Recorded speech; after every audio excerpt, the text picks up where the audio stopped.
Today we're going to see the React hooks. How many are there and what are those, all of them. So basically we have, let's open this. So we have all these basic hooks: the use state, use effect, use context, use ref, use reducer, use callback, and use memo. In terms of the explanation, so basically use state is nothing but it accepts an initial state and returns two values: the current state and the function that updates the state. So for example, we can declare any variable and you can say set that variable use state is empty or whatever value you want. Over here it says use state as red, and if you want to change this color on the button click, we can give it on click set color of blue. And use effect is basically it is used to perform side effects in your component. For example, something like fetching data or directly updating the DOM and timers. Then we are going to use the use effect. It basically accepts two arguments. The first is a function and the second is dependency. If there are no arguments, then it runs on every render. If they are empty array but nothing inside it, then it runs only on the first render.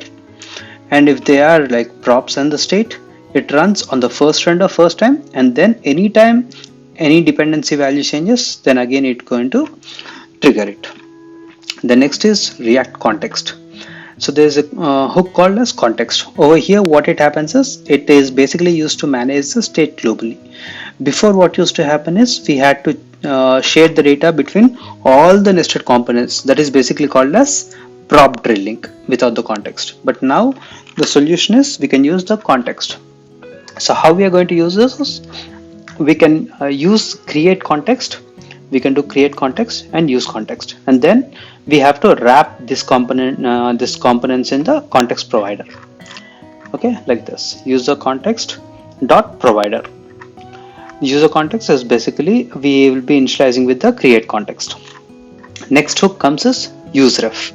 Useref is basically to persist the value between renders. Then the next one is use reducer.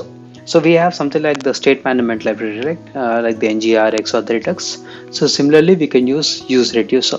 It's nothing but if you are using multiple pieces of state and if you are relying on some complex logic, then use reducer is much useful. It basically takes the reducer and the initial state. The reducer is where the whole meat of the custom logic is there, and the initial state is just the variable or the simple value. The next hook is use callback. It caches or it returns a memorized callback function. You also have something called as use memo. So use memo is use memo is basically to memorize a value, and use callback is to memorize a function. Okay, and we also have something like custom hooks. We can also have custom hooks if we want to build our own React hooks. We also have many hooks like the use hooks and everything. This will see it in the next video. Okay, thanks.